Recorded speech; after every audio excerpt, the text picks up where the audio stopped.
Hi, Flosstube. It's Veronica from Night Stitch. I think that's what I'm gonna call my videos. I've started writing that in the title since my first video. My channel just has my name on it just because when I initially joined YouTube, I wasn't making videos, so I didn't come up with a channel name. So that's that. Um, Last video I did a tag from Stitching May, and I realized that I had forgotten to answer part of one of the questions, and I want to do that now. So it was though, do you have a favorite theme or designer? And I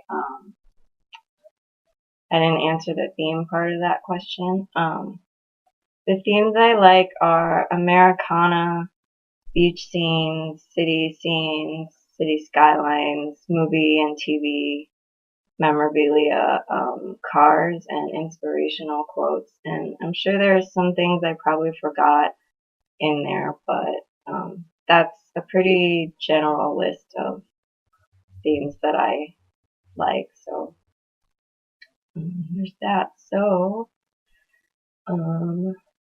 big thank you to everybody who's watched my last two videos and who's liked. I really appreciate everyone who's subscribed and who's been watching me and likes to hear me ramble on about cross stitch. I will show you my whips now because that's what this video is about. Well, part of it anyway. This is my ocean mini kit from Dimensions that I got off everythingcrossstitch.com. And when you saw it last, I just had this part of it with the back stitch. So I started on the left corner of it and I did the letters. You can probably tell that it's different from the chart because in the chart there's no pink on the O. So what happened was I was going along and I was planning on following this as charted, but I got to the O and where it said one strand of the light blue thread. So it's this color right here. One strand, but this is 14 count Ada, and like the boxes are huge, and so I tried it. I tried the one strand, and I didn't like the way it looked because it barely covered anything. I mean, obviously, because it's one strand over 14 count, so I didn't like it, and I put it down for a few minutes because I was like, I don't want to keep it this way, and I'm not going to like this if I frame it this way and like look at it forever. I'm just going to not. I didn't like it, and so I thought about it for about an hour or so. Like I went and did some other stuff for like an hour, and I tried to figure out what to do to make it better because I thought about doing two strands of the light blue or like combining another color, like some of this darker blue, like maybe doing one strand of the light blue and one strand of the dark blue and doing that. But then I was like, but then I can't do the loop method, and I really enjoy doing the loop method for starting. So then I was like, well, maybe I shouldn't do that. And then I realized that this pink color, I'm done with it. In the pattern, it doesn't occur anymore. And so I don't know if I'll have enough to do all the letters, but I thought that would be a good start anyway to just use the rest of that pink floss because it stands out a lot better and it makes the O it looks like it's there, I guess, and the coverage is better, and it just it made me happy, so that's why I did it. And I decided if I run out of that color, I'll either try to get a dimensions conversion to finish it, or I thought about getting like getting like a lighter color that's in the same color group, and then maybe sort of like fake variegating it, I guess. So like it would go, say like OCA, and then if I ran out of thread, I could do the rest of the A and the N in like a lighter pink or something, and so then it would sort of like gradient itself up or whatever. So yeah, that's my plan for this, and why I ripped out all those stitches for because I had sewn maybe like this bottom part of the O with the light blue before I realized that I was just like, I don't like this at all.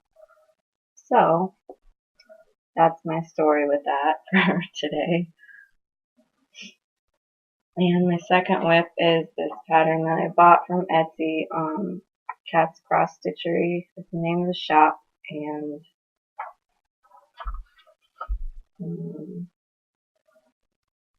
I got pretty far with it. The last time that I showed you where I was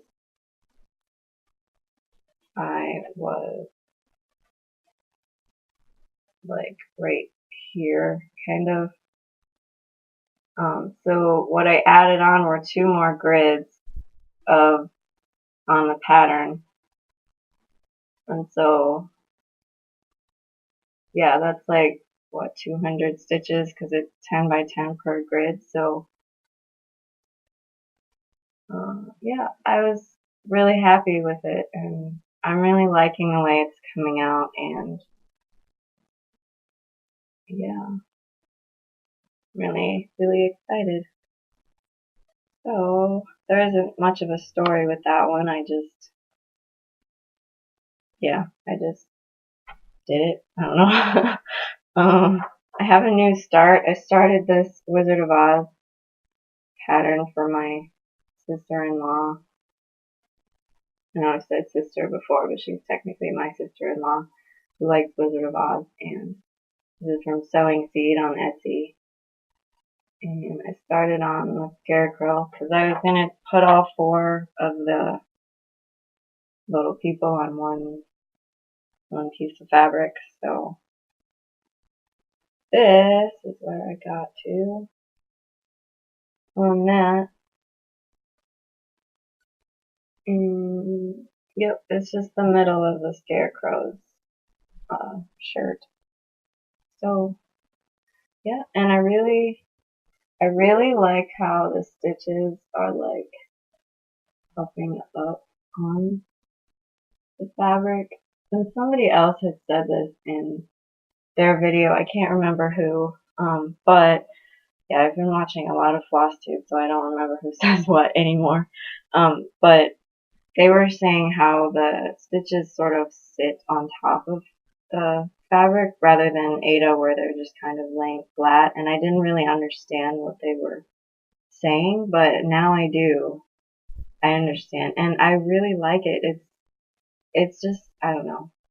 First, I like how tiny the crosses are, and they just make me happy. And then when they poof up and they like puff up on top of the fabric, then it makes me happy. I don't know. Something about, I like texture on things, and so sometimes I'll like run my hand over the crosses, and then I don't know. It's just fun. And yeah, this is 25 count Stormy Lugana, Stormy Clouds Lugana from 123 Stitch, and it's made by Zweigart. So yeah. Okay, that's all for my whips and my new starts. I don't have a whole lot. I was gonna do a general stitching tag by Molly and Joe were the people who came up with the questions.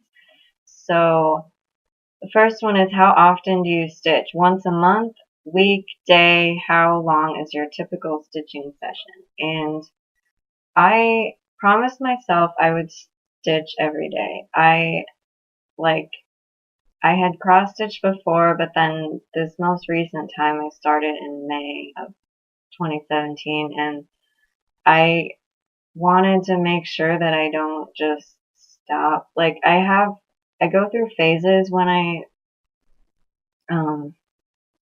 go through phases with crafts, like, or hobbies, and I tend to, like, I'll do it for a long time or whatever, however long, and then I'll just stop cold turkey, and I don't really understand why I do that, but anyway, so I've realized what the problem is, and so I promised myself I would cross stitch every day so that I don't suddenly just quit cold turkey. So I cross stitch every day, and my typical stitching session is, it's all day but broken up. So like I will have some coffee and cross stitch and watch Flosstube when I get up, and then I'll stop and then go take a shower and eat lunch or whatever, and then I'll cross stitch again, and then I'll go and do some dishes or some laundry, and then I'll pick it up again. So I kind of cross stitch throughout the day in short little bursts. But then at night, around like 12:30 to like 2 is kind of my stitching session, I guess, that I just sit there and stitch for like a long period of time. So that kind of answers question number 2, which is what was the longest one-time session you've stitched for, and that would be 2.5 hours. Number 3 is show your favorite needle minder, and my favorite needle minder, it is, I should say, it's a promo shop from American Psycho, and I got this button off of Vicious Designs, I believe, on Etsy, and yeah, it was a button, and I just added a magnet to the back of it.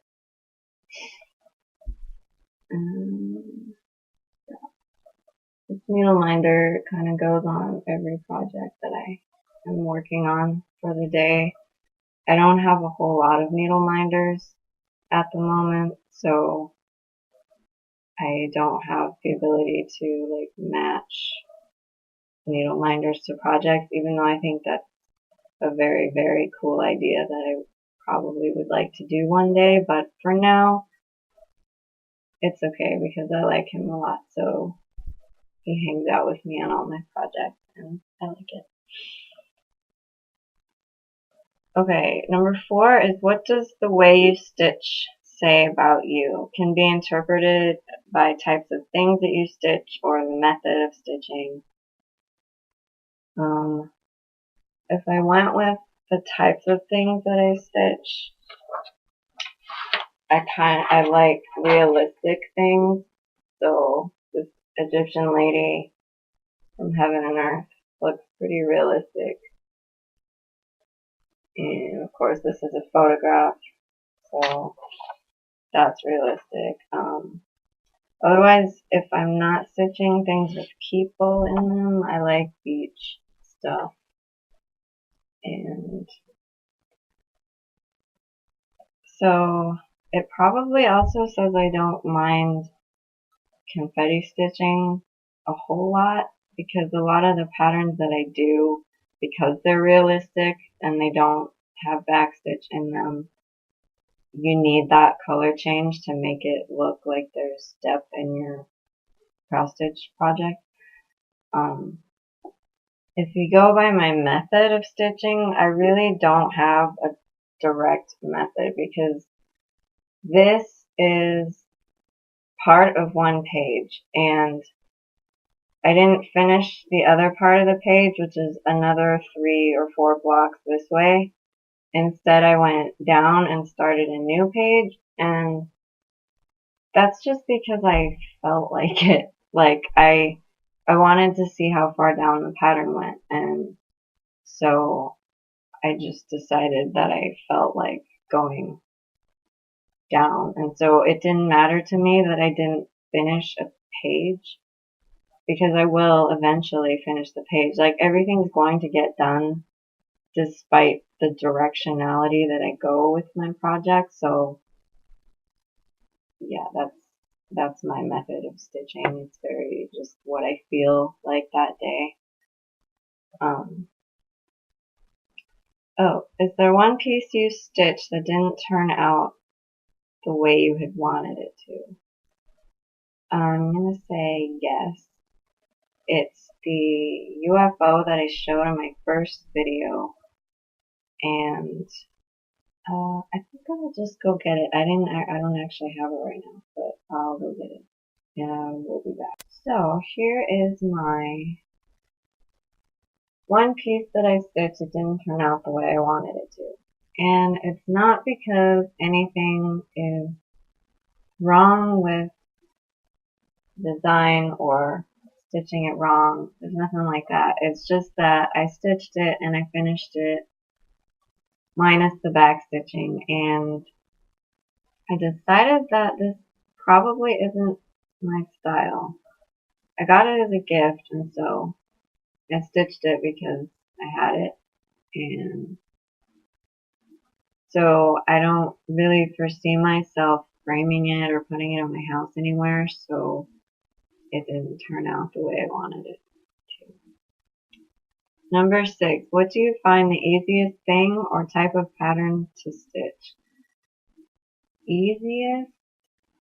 Probably things with a lot of color changes, because for me, if I do a lot of blocks of color, I kind of get bored and I need something different. So if a pattern has a lot of color changes and different blocks of color, sometimes I'll switch back and forth between the color and them. So like this one, this is a huge block of color that just goes probably till about here. And I was going, and then I got bored, so I went and did some of this color changing stuff. And then, like, even within here, I'd stitch a few, maybe like a column, and then need something different, so then I do one of the color changes and then go back and do another 10. So that kind of stuff. So the easiest thing, I guess, would be something that holds my attention. And even with this beach pattern, like down here where it started doing just the blue, and there's a few subtle color changes in it, but I noticed that I had put it down because of the blue. Like, it's pretty and I like it, and it's just I need color change. So, and number 7 is, are you planning on starting a new piece in the next year that you would consider a challenge? And the answer to that is yes. I was looking on the chatelaine website, and because I've seen people do chatelaines and they're really pretty, and I thought, because they're so different, like they're not always just full crosses on a fabric, like there's so many different things with a chatelaine that I was interested in it, and I felt like I don't know, enabled maybe, to try one, just because I want to try one at least once, and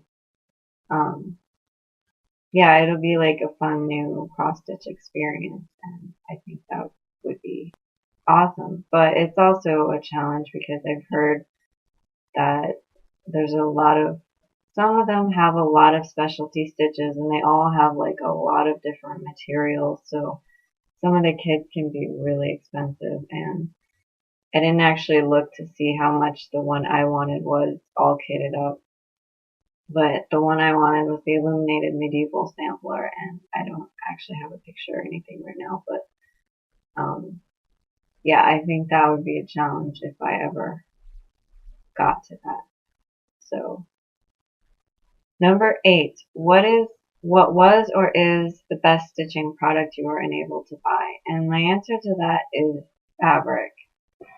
Different kinds of fabric. I had just used kits up until recently, and even the Patrick Bateman one that I kitted out myself, I got Ada because that was the recommended on the Cat's Cross Stitchery Etsy shop website, and so I just thought, whatever, I'll just do the recommended. But yeah, I've been seeing a lot of like hand-dyed fabrics and like other soft kinds of fabric that I thought were really pretty. And so when I decided to put my Wizard of Oz birth sampler together, that I got off SewingSeed on Etsy.